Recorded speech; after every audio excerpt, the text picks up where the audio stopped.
This is S Buenconsejo, and I'm going to share with you two tiny works for the creative documentary short film Buhayin, ang musika sa talambuhay ng tao.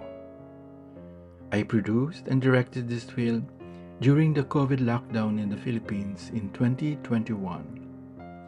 These two pieces are paraphrases of Tagalog folk melodies, the first of which is a melody from an unknown folk song first documented by Diego Perez in his 1886 piano medley, Recuerdos de Filipinas, and the second is a pop version of the famous Santa Clara dance song in Obando, Bulacan.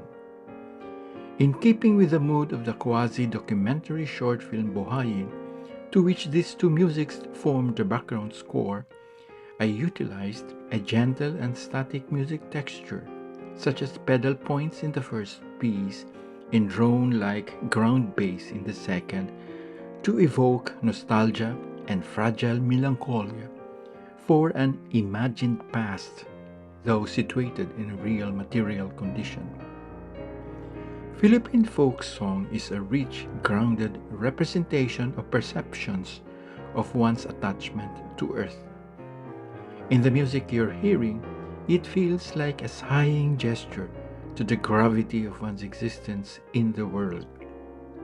The music is accepting, but at the same time, it seems to be resolutely forging a possible path for the future. Thank you.